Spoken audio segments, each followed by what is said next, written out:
Hi, welcome back to my channel. ఈరోజు కథ ప్రేమ పరిచయమే 99వ భాగాన్ని వినేద్దాం. వింధ్య కన్నీళ్లు తుడుచుకుని మా అన్నయ్య శౌర్య అంది. మీ అన్నయ్యనా? శౌర్యనా అని ఏం అర్థం కాక అయోమయంలో 4 అడుగులు వెనక్కి వేసి పక్కన కొలను వైపుగా చూసి కనిపించిన దృశ్యాన్ని ఆశ్చర్యపోయి తెలియకుండానే తన అడుగులు అటువేసింది. కాస్త దూరం వచ్చేసరికి పెద్ద పెద్ద ధ్వనులు తన చెవిని తాకుతున్నాయి. కానీ శౌర్యపై నిలిపిన చూపుని మరల్చలేదు దాత్రి. వింధ్య తన కుటుంబం దగ్గర నుంచి దాత్రి కోసం వెళ్ళిన ఓ 2 నిమిషాల వ్యవధి తర్వాత శౌర్య వాళ్ళు ఉన్న దగ్గరికి గాధకుల వారు వచ్చారు. మాధవి గారు, పార్థు గారు ఆయన్ని చూసి ఆశ్చర్యపోతే మాధవి గారు శౌర్య భుజంపై చెయ్యి వేసి లే శౌర్య అని నిలబడ్డారు. పార్థు గారు, మాధవి గారు శౌర్య వాళ్ళతో పాటు అందరూ నిలబడ్డారు. గాధకుల వారు నువ్వెవరో తెలిసే సమయం ఆసన్నమైందిరా అని శౌర్య చేయి పట్టుకుని తీసుకుని వెళ్తున్నారు. దానితో అందరూ వెనకే వెళ్లారు. కొలను దగ్గరలోకి శౌర్యాన్ని తీసుకురాగాని జ్ఞానర్షి వచ్చి కొన్ని దుస్తులను ఇచ్చి ఇవి ధరించండి అని చాలా మర్యాదతో చెప్పారు. శౌర్య తలూపి తీసుకోగాని గాధకుల వారు ఒకవైపు చూపించారు. శౌర్య అక్కడికెళ్ళి పంచిని చుట్టుకొని కండువాని వేసుకొని అందులో ఉన్న రుద్రాక్ష మాలని మెడలో వేసుకున్నాడు. అలాగే చేతులు కూడా ధరించి బయటికొచ్చాడు. బందర మహర్షి శౌర్య రూపాన్ని చూసి నా తప్పుని మన్నించండి అని మనసులోని అనుకున్నాడు. జ్ఞానర్షి ఇప్పుడు వెళ్ళి కొలనులో 5 సార్లు మునిగిరండి అన్నారు. శౌర్యకి అర్థం కాక ఓసారి గాధకుల వారి వైపు చూసి స్నానం ఆచరించాలి అంటే ముందు ఆ పని చేసి వీటిని ధరించేవాడిని కదా గురువయ్య అన్నాడు అంతే వినయంగా. గాధకుల వారు జ్ఞానర్షి వైపే చూసి వెంటనే శౌర్యతో నీకు కావాల్సింది అందులో ఉంది, వెళ్ళు శౌర్య, నీ రాకక ఎదురు చూస్తుంది అన్నారు. శౌర్యకి ఒక్క మొక్క అర్థం కాకున్నా చుట్టూ ఉన్న చీకటిని తెరలుగా చీల్చుతూ వెలుగుని పంచుతున్న దీపాల మధ్య నుంచి అలాగే వేల మీద లెక్కబెట్టుకునే ఋషుల మధ్యలో కొనలోకి దిగాడు.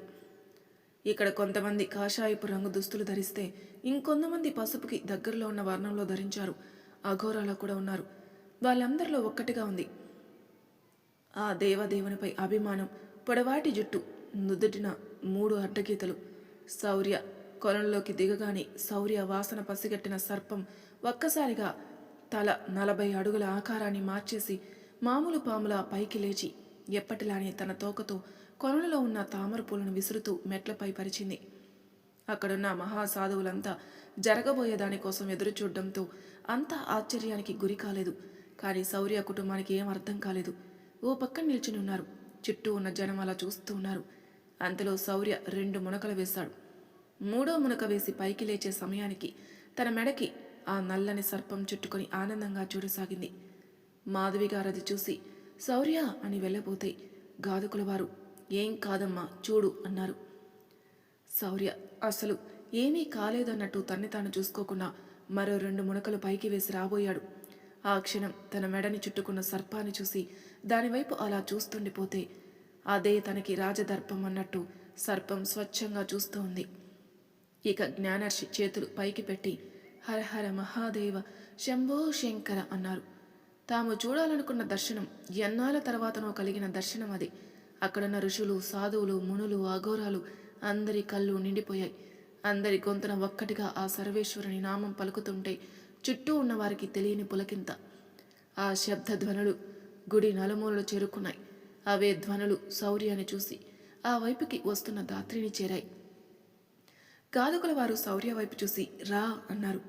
అంతే, శౌర్య ఆయన వైపే చూస్తూ మొదటి మెట్టుపై కాలు వేశాడు.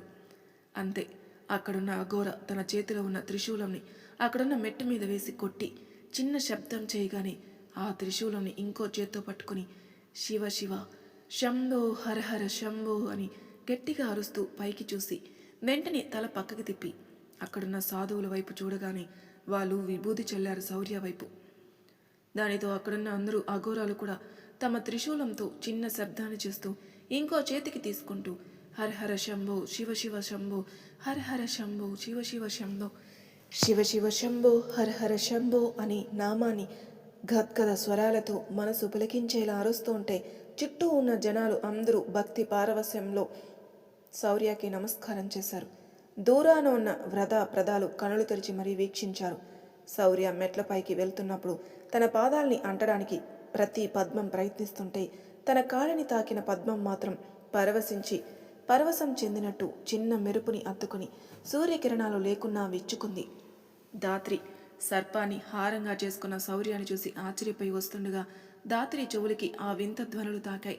అంతేకాదు, అఘోరాలు ఎంతో నిష్టగా ఆ శివుణ్ణి ఆరాధిస్తున్నట్టు ఆయన్ని తలుస్తుంటే సాధువులు ప్రీతిగా తమ దగ్గరున్న భస్మాన్ని శౌర్యకి అభిషేకిస్తున్నట్టు తన దేహంపైకి విసురుతూ కనిపిస్తున్న దృశ్యాలకి తెలియని ఆశ్చర్యానికి నమ్మలేని నిజానికి మధ్య అలా బొమ్మల శౌర్య ఉన్న వైపుకి అడుగులు వేస్తూ వచ్చింది. శౌర్య వాటన్నిటికీ ఆశ్చర్యం అనేది లేకుండా తనకి అలవాటు ఉన్నట్టు తెలియని ఓ ధైర్యంతో ముందుకి సాగిపోయి పై మెట్టు ఎక్కిన క్షణాన ఎదురుగా వచ్చి నిలబడింది తన అర్ధాంగి. ఎక్కడి నుంచి వచ్చి పడిందో ఓ వరమాల వచ్చి ఎదురు ఉన్న ఇద్దరిని ఒక్కటిగా అలంకరించింది. దాత్రి చుట్టూ ఉన్న దాన్ని నమ్మలేక శౌర్య కన్నుల్లోకి తీక్షణంగా చూస్తూ నిల్చొనుంటే శౌర్య దాత్రి కన్నుల వైపు స్వచ్ఛంగా చూస్తూ నిలబడ్డాడు. దాత్రి కళ్ళల్లో నీళ్లు, శౌర్య కళ్ళల్లో ప్రేమ, దాత్రి కళ్ళల్లో తపన, శౌర్య కళ్ళల్లో నిరీక్షణ. దాత్రి పెదవులపై మౌనం, నిరీక్షణ నిజమై ప్రేమ దరిచేయడంతో శౌర్య పెదవులపైన సన్నని దరహాసం, నిరీక్షణ ఫలించడంతో చుట్టూ ఉన్న మహా ఋషులు చిరునవ్వుతో చూస్తూనుంటే అఘోరాలు తమ త్రిశూలాన్ని మామూలుగా పట్టుకుని వరమాల అలా పడిన చర్యకి అర్థం తెలియక మౌనం వహించి చూస్తున్నారు. శౌర్యాని దాత్రిని అలా చూసిన శౌర్య కుటుంబం ఆశ్చర్యపోయి చూస్తుంది. దాత్రి కళ్ళల్లో నీళ్ళు ఆగట్లేదు. తన మనసున కలుగుతున్న బాధ కొన్నాళ్ళ నిరీక్షణలా లేదు, ఎన్నో ఏళ్ల నిరీక్షణలా ఉంది. ఏడుస్తూ తల వంచుకుని శౌర్య మెడలో సర్పం ఉంది. శౌర్య దేహం చుట్టూ బూడిద ఉంది. మెడలో రుద్రాక్షలున్నాయి. వాళ్ళిద్దరూ ఉన్నది గుడి. అలాగే చుట్టూ 1000 మంది ఉన్నారు. వాళ్ళ మెడలో వరమాల ఉంది అని ఏ విషయాలు పట్టించుకోకుండా బిక్కమొహం వేసినట్టు వేసి కళ్ళు తుడుచుకుని శౌర్య దగ్గరికి జరిగి శౌర్య ఎదకి తలానించి, ఎలా ఉండగలిగావు శౌర్య? ప్రాణం పోయినట్టు ఉన్నా నీకోసం నాలో నేను నలిగిపోతున్నాను, సన్నని స్వరంతో ఏడుపు నిండిన గొంతుతో అంది. శౌర్య దాత్రి చుట్టూ చెయ్యి వేసి, నీలానే ఉన్నాను అని దాత్రి భావాలు అర్థమైన వాడిలా, ఇది సమయం కాదు దాత్రి, అందరూ మనల్ని చూస్తున్నారు అంటూనే దూరం జరపకుండా తన వెన్నుపై తడుతూ ఉన్నాడు. శౌర్య మెడలోని సర్పం ఉందని శౌర్యకి భయం లేదు, దాత్రికి అంతకన్నా లేదు. నా స్థానం నాదే, దాని స్థానం దానిదే అనుకుందేమో బహుశా. దాత్రి చటుక్కున దూరం జరిగిపోయింది. కానీ వాళ్ళిద్దరిని కలిపి ఉంచిన వరమాల ఎంతో దూరం జరగనివ్వలేదు. దాత్రి అందరి వైపు చూడలేక తల వంచుకుంది. శ్యామల గారు నోటి మీద చెయ్యి వేసుకుంటుంటే అందరూ ఆశ్చర్య నిండిన కళ్ళతో చూస్తున్నారు. తేజ్ అయితే కావలసినన్ని ఫోటోలు తీస్తున్నాడు, మళ్ళీ వాళ్ళు అలా దొరకరని. రామ్, తాన్యా, ఆ పామేంటి, సారేంటి, దాత్రి ఇక్కడ ఉండడం ఏంటి, ఏం జరుగుతుంది అని ఇద్దరికిద్దరు కొనుక్కుంటున్నారు. దాత్రి వెనకే వచ్చిన వింధ్య వాళ్ళిద్దరిని అలా చూసి ఆశ్చర్యపోయినా ఏం అర్థంగా కాల నిల్చుని ఉంది. జ్ఞానర్షి నవ్వుతూ గాధకుల వారిని చూస్తే ఆయన ఒక చిరునవ్వు బదులుగా ఇవ్వగా జ్ఞానర్షి బందర మహర్షి వైపు చూసి కళ్ళార్పి, ఆ ఆది దంపతులు ప్రతీకలు అయిన ఈ దంపతులు చేతని హోమం జరిపించాలని నిర్ణయించబడింది అన్నారు. ఆ మాటతో అక్కడ జనాలకి అటు ఇటుగా అర్థమైంది. విశ్వేశ్వర గారికి ఏదో అర్థమై పార్థుగారి వైపే చూస్తే మాధవి గారు, పార్థుగారు ఇద్దరు ఆనందంగా ఒకరినొకరు చూసుకోవడం చూసిన విశ్వేశ్వర గారికి విషయం పూర్తిగా అర్థమైంది. కానీ కుటుంబంలో ఇంకెవరికి ఏమీ సరిగ్గా అర్థం కాలేదు. విదర్ ఫుల్ హ్యాపీగా ఉన్నాడు. ఇప్పటి వరకు శౌర్యకి పవర్స్ ఉన్నాయంటే నమ్మలేకపోయినా తప్పక నమ్ముతూ ఉన్నాడు. ఈ క్షణం పూర్తిగా నమ్మేశాడు. గాధకుల వారు ఆ వరమాలతోనే హోమగుండం వైపుకు కదలండి అని వాళ్ళకి దారి తెలియడానికి ముందు కదిలారు. దాత్రి శౌర్య వైపే చూసింది. శౌర్య నడవమన్నట్టు సైగ చేయడంతో శౌర్య చేయి పట్టుకుని ముందుకు కదిలింది. ఆ వెనక కుటుంబం అందరూ వెళ్లారు. దాత్రి, శౌర్య ఇద్దరు హోమం దగ్గరికి వెళ్ళి కూర్చోబోతుంటే బందర మహర్షి, నన్ను క్షమించండి అమ్మా అన్నాడు దాత్రి దగ్గరకొచ్చి. క్షమాపణ దొరుకుతుంది కానీ వారిని ఇబ్బంది పెట్టకు బందరా అని పిలిచారు జ్ఞానర్షి. దాత్రికి ఏం అర్థం కాక శౌర్య వైపే చూసింది. శౌర్య ఆ పాము వైపు చూస్తూ కనిపించడంతో దాత్రి ఆ సర్పం వైపు చూస్తూ, నీకు కూడా నా అతిబల నచ్చాడా అని కసురుకుంది మనసులో. గాధకుల వారు ఆ వరమాలని ఆ హోమం దగ్గర పెట్టి ఇరువురు ఇలా కూర్చోండి అన్నారు. వాళ్ళు అలానే చేశారు. వాళ్ళిద్దరిని నవ్వుతూ చూస్తున్న విదర్, తేజ్, తాన్య, రామ్ల గ్యాంగ్ మధ్యలోకి వింధ్య దూరిపోయి, దాత్రి ఎవరు అంది దాత్రినే చూస్తూ. వింధ్య మాటలు చెవులో పడిన విదర్ శౌర్య భార్య అని అంటే తేజ్, తాన్య, రామ్ మాత్రం మా సార్ వైఫ్ అన్నారు. వింధ్యాకైతే అంతులేని ఆశ్చర్యం కలిగింది. భార్యాభర్తలైతే అన్నయ్య ఎందుకు తనని ఇంటికి తీసుకురాలేదు? నాతో ఎందుకు వన్ సైడ్ లవ్ అన్నాడు? ఇంతకుముందు దాత్రి అన్నయ్యలా ప్రేమించే వ్యక్తి తన జీవిత భాగస్వామి అని చెప్పింది, కానీ తను ప్రేమిస్తున్నానని చెప్పలేదు కదా అని అనుకుని మళ్ళీ కాసేపటికి ప్రేమించకపోతే అన్నయ్యని చూడగానే చుట్టూ మరిచిపోయి ఎందుకు నడుస్తూ హత్తుకుంది? అసలు ఏమవుతుంది వీళ్ళ లైఫ్లో అని బుర్ర చించుకుంటుంది. హోమం వేద మంత్రాలతో మొదలైంది. శౌర్య, దాత్రి వాళ్ళు చెప్పినట్టుగానే చేస్తున్నారు. దాత్రికి హోమంలో ఏదో వేస్తున్నప్పుడు దాత్రికి శౌర్య చేతికి ఉన్న రుద్రాక్షలు కనిపించగా వాటిని చూస్తుంటే ఏదో జ్ఞాపకంగా తడుతుంది, కానీ గుర్తుకు రావట్లేదు. కానీ తల పట్టేస్తున్నట్లు అనిపించింది. గాదుకుల వారు చెప్పినట్టు చేస్తూ ఉంది. కాసేపటికి ఏమీ అనిపించలేదు. అందరూ హోమాన్ని చూస్తూ నమస్కరిస్తూ ఉన్నారు. విదర్, అవును, ఇది హోమం జరిగే మండపం అయితే విభూది ఉన్న మండపం ఏంటి అన్నాడు వింధ్యతో. ఏమో, నాకు తెలిసిన దగ్గర నుంచి ఇదే హోమం జరిగే మండపం అంది వింధ్య. అవునా? అవును, ఆ విభూతి పెట్టుకుంటే వాళ్ళు ఏ జన్మలో అయినా కలిసే ఉంటారన్నావు కదా. అది వీళ్ళ నమ్మకం, నాకు తెలియదు అంది వింధ్య. అయితే నేను నీకు పెట్టాలి, నీతో కూడా పెట్టించుకోవాలి అన్నాడు విదర్. నీపై ప్రేమ అర్థం కావడానికి సమయం పట్టింది, కానీ ఇంకా ఎక్కువ సమయం తీసుకొని వింధ్య, నాకు నువ్వు కావాలి అని మనసులో అనుకున్నాడు. తేజ్ ఆ సర్పం ఎందుకు అలా చుట్టుకునింది? పైగా బుజ్జి పప్పిలా అలా క్యూట్ ఫేస్ పెట్టిందేంటి అన్నాడు. విదర్, వింధ్య ఇద్దరు ఆ రోజు సర్పం వాళ్ళని కోపంతో చూసిన ఆకారం గుర్తుకొచ్చి, ఏంటి క్యూట్ ఫేసా అన్నారు చిన్నగానే. తేజ్ నవ్వుతూ, హా భలే ఉంది కదా అని ఓ ఫోటో క్లిక్ అనిపించాడు ఫోన్తో. వింధ్యాకి ఆ డే గుర్తుకొచ్చి చిన్న షివరింగ్ వచ్చింది. ఇప్పుడు కూడా ఆ పామును చూడాలంటే భయంగానే ఉంది. విదర్ ఎవరూ చూడకుండా తన చేయి పట్టుకుని కూల్ అన్నాడు.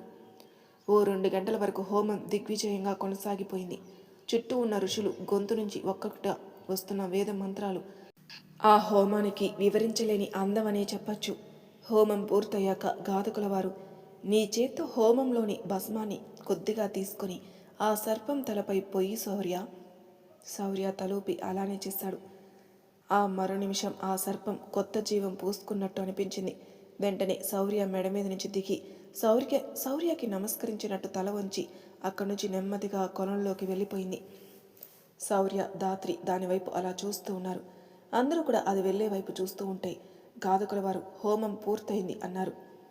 విశ్వేశ్వర్ గారు, ఇంకొందరు పెద్ద మనుషులు, అదేంటి స్వామి, హోమం అయ్యాక అది భస్మంగా మారక ఆ భస్మాన్ని కోనేటికి సమర్పించాలి కదా.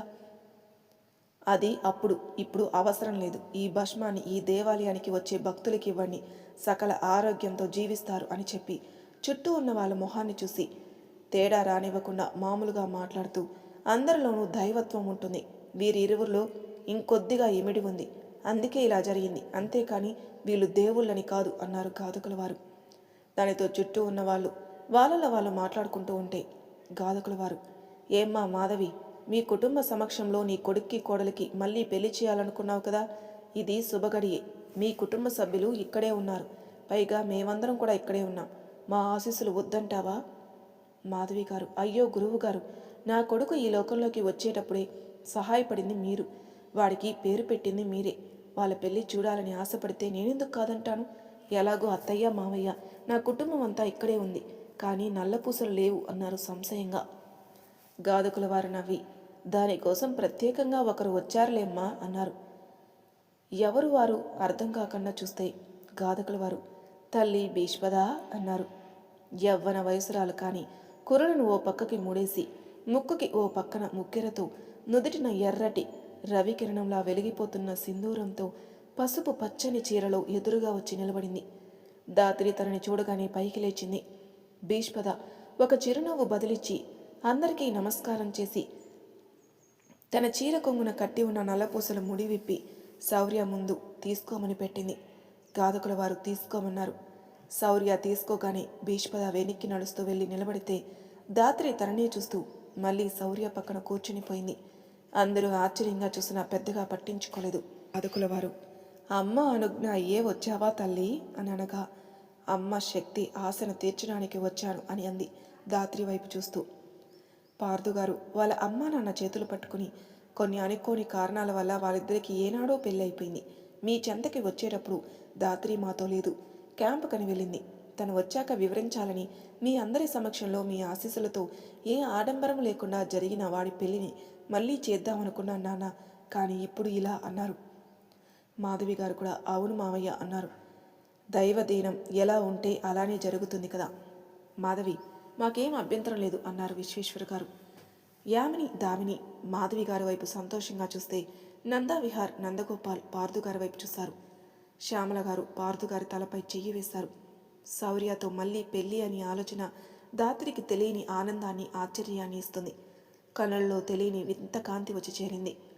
గాదకుల వారు అంటే ఏంటి ఇప్పుడు కూడా నిడారంభరంగా ఉందనేనా మీ ఉద్దేశం అన్నారు కావాలని. జ్ఞానర్షి చిన్న చిరునవ్వుతో చూస్తున్నారు. పార్థుగారు లేదు, ఈ ఆలయంలో మా కుటుంబం సమక్షంలో మీ సమక్షంలో వాళ్ళు మళ్ళీ సరికొత్తగా ఒక్కటిగా మారుతారు, ఒకరికి ఒకరు అవుతారంటే మాకు ఆనందమే కదా అన్నారు. గాదకుల వారు అవునా అని సరే అని శౌర్య వైపు చూసి మాంగళ్య ధారణ జరిగేటప్పుడు పఠించే మంత్రాలను పఠించగా శౌర్య ధాత్రి మెడలో ఆ నల్ల పూసలు వేశాడు.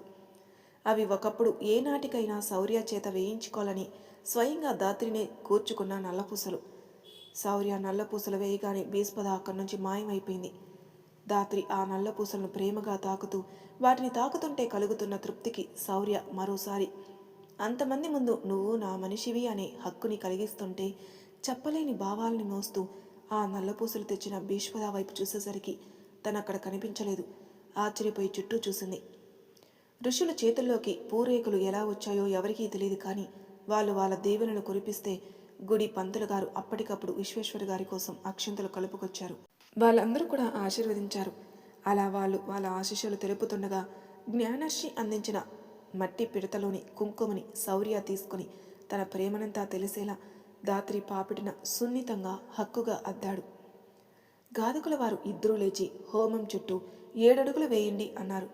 శౌర్య ధాత్రి అలానే చేసి గాదకుల వారికి, అక్కడున్న మనుషులకి, ఋషులకి, సాధువులకి, అఘోరాలకి అందరికీ నమస్కరించారు. గాదకుల వారు సంతానాభి అని ఆగిపోయి శుభమస్తు అన్నారు. అందరూ అలానే దీవించారు. నల్లపూసలు శౌర్య మెడలో వేయడంతో ధాత్రి మనసు ఆనందంతో పొంగిపోవడంతో తన అంతగా ఆయన మాటలు పట్టించుకోలేదు. కానీ శౌర్య ఆయన మాటలో చంచలత్వాన్ని గమనించి ఆయన వైపు తీక్షణంగా చూస్తూ ధాత్రి చేతిని వదలను అన్నట్టు పెనవేసుకున్నాడు. ఇంతలో జ్ఞానర్షి గాదకుల వారికి నమస్కరిస్తే మీరు పెద్దవారని ఆయన తిరిగి నమస్కరించారు. జ్ఞానర్షి ఓ మంచి పనిలో భాగమయ్యాం, ఇక మేము సెలవు తీసుకుంటాం అన్నారు. గాదకుల వారు తల ఊపితే జ్ఞానర్షి బందర మహర్షి వైపు చూశారు. బందర మహర్షి శౌర్య ధాత్రులకి నమస్కరిస్తూ పశ్చాత్తాపం నిండిన కళ్ళతో చూశాడు. శౌర్య ఆయన వైపు అయోమయంగా చూశారు. ధాత్రికి చుట్టూ ఉన్న లోకానికి సంబంధం లేనట్టు ఆ నల్లపూసలని అపురూపంగా చూసుకుంటూ తెలియకుండానే కంట నీరు తెచ్చుకుంది. అంతలోనే జ్ఞానర్షి బందర మహర్షిని తీసుకుని అక్కడి నుంచి బయలుదేరారు. శౌర్యకి బందర మహర్షి చర్య ఏం అర్థం కాక ధాత్రి వైపు చూశాడు. తన ఈ లోకంలోనే లేదు. మాధవి గారు పార్థు గారు అవేమీ పట్టించుకోకుండా ఒకరినొకరు ఆనందంగా చూసుకున్నారు. వాళ్ళ బాధ సమసిపోవడంతో వింధ్య మనసులో అన్నయ్య ఎప్పుడు ఒంటరిగా దొరుకుతాడా అనుకుంటూ శౌర్య ధాత్రి ఇద్దరినీ చూస్తుంది. విదర్ తనకేమీ సంబంధం లేనట్టు వింధ్య బాబుకి సైట్ వేసే పనిలో ఉన్నాడు. శౌర్య సడన్గా ఆలోచించడం మొదలుపెట్టాడు. మనసులో మేమిద్దరం ఎందుకు ఎదురుపడ్డాం, ఏది కలిపింది మమ్మల్ని, ఏది నడిపింది మమ్మల్ని అని ఆలోచిస్తూ ఉన్న తనకి ఎదురుగా ఉన్న హోమగుండం దర్శనమివ్వడంతో అవును, హోమం ఇద్దరం కలిసి చేయాలని నిర్ణయించబడి ఉంది కనుక ఇలా జరిగిందా, అసలు ఈ హోమానికి మాకు ఏంటి సంబంధం అనుకుంటూ ఉన్నాడు. అందులో గుడి పంతులు గారు మైక్లో ఇక గుడి నుంచి బయలుదేరాలి అన్నారు. దానితో నెమ్మదిగా అందరూ వెళ్ళిపోతూ ఉంటే ఓ ముగ్ధ మనోహరమైన కళతో వెలిగిపోతున్న ధాత్రి మోమును చూసి చిన్న దరహాసాన్ని శౌర్య తన పెదవులపై కురిపించి ధాత్రి అన్నాడు. టక్కున తలెత్తి శౌర్య వైపు చూసింది. శౌర్య ఎక్కడున్నావు అనడంతో ధాత్రి తేరుకుని దూరాన ఉన్న మాధవి పార్థుగారులను చూసి అత్తమ్మ అని దగ్గరికి వెళ్ళబోతుంటే విదర్ ఊహాగారు కూడా కనిపించారు. వాళ్ళని అటు చూస్తూనే వెళ్ళి మాధవి గారిని హత్తుకుని బోలెడంత బెంగ పెట్టుకున్నాను అత్తమ్మ మీపై అని ఆవిడ వైపు నవ్వుతూ చూసి ఆవిడ మాట్లాడలోపే మావయ్య మీరు బాగున్నారా ఆయన్ని పలకరించింది. ఆయన మాట్లాడేలోపే ఉత్సాహం ఎక్కువైపోయి ఊహాగారి వైపు చూసి ఆంటీ మీరు బాగున్నారా, విదర్భయ్య మీరు అసలు మీరంతా ఇక్కడికి ఎలా వచ్చారు అని మాధవి గారికి దూరం జరిగి చేతులు పట్టుకుని అత్తమ్మ ఈ గుడిలో ఈ జాతర గురించి వచ్చారా అని ప్రశ్నించింది. మమ్మల్ని మాట్లాడిస్తావా దాత్రి అన్నారు మాధవి గారు. అంతలోనే గాధకుల వారు నేను ఇక సెలవు తీసుకుంటాను అని చెప్పారు. మాధవి గారు పార్థు గారు ఆయనకి నమస్కరించారు. ఆయన కూడా వెళ్ళిపోయారు. ఆయన అలా వెళ్ళగానే దాత్రి వాళ్ళ వైపు చూసి చెప్పండి అత్తమ్మ, ఇది శౌర్య చేయాల్సిన హోమమా అంది. విశ్వేశ్వరరావు గారు గొంతు సవరించారు. దాత్రితో సహా అందరూ అటు చూశారు. విశ్వేశ్వరరావు గారు పార్థు, నువ్వు కానీ మాధవి కానీ శౌర్య కానీ ఇప్పుడు తనతో మాట్లాడద్దు. ఇంటికి వెళ్ళాక నేను మాట్లాడి అంతా చెప్తాను. వింధ్య, మీ వదిన చెయ్యి విడవకుండా మన ఇంటికి తీసుకురా అన్నారు. విశ్వేశ్వర్ గారి వైపు చూస్తూ పార్థు గారు సరే నాన్న అంటే వింధ్య తలూపింది. విశ్వేశ్వర్ గారు వింధ్యని ఉద్దేశించి తల ఊపటం కాదు, నీకున్న సందేహాలను తనపై రుద్దకుండా ప్రశాంతంగా తీసుకునిరా అన్నారు. వింధ్య కూడా సరే తాతయ్య అంది. శౌర్య అక్కడ హోమం కోసం ఏమైనా రాసుందేమో వెతకాలి అనుకున్నాడు. కానీ వెళ్ళిపోమనడంతో ఆలోచనలో పడ్డాడు. దాత్రికి ఏం అర్థం కావడం లేదు.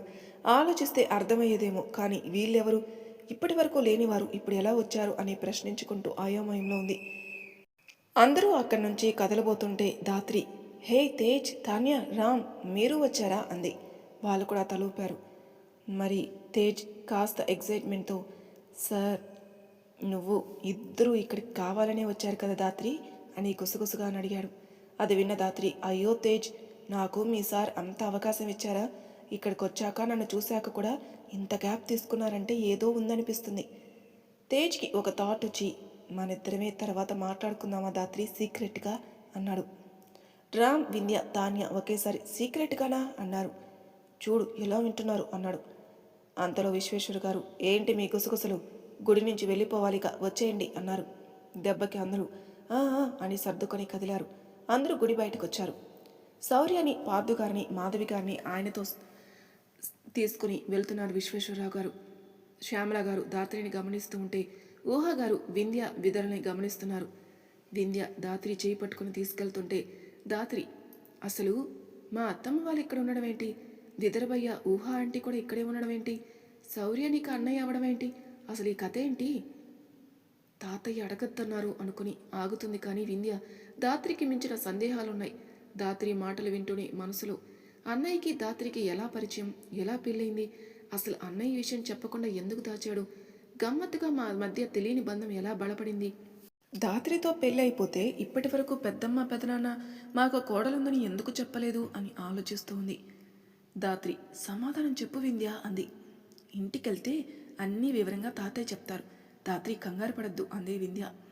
కాసేపటికి అందరూ ఇంటికొచ్చారు. కాలు చేతులు కడుక్కొని హాల్లోకి వచ్చి నిలబడ్డారు అందరూ. మరి తర్వాయి భాగంలో ఏం జరగబోతుందో నెక్స్ట్ ఎపిసోడ్లో తెలుసుకుందాం. అంతవరకు నా ఛానల్ సబ్స్క్రైబ్ చేయని వాళ్ళు ప్లీజ్ సబ్స్క్రైబ్ చేసుకొని లైక్ చేసి షేర్ చేయండి. మీ అభిప్రాయాలు నాకు కామెంట్ రూపంలో తెలియజేయండి. Thank you for listening.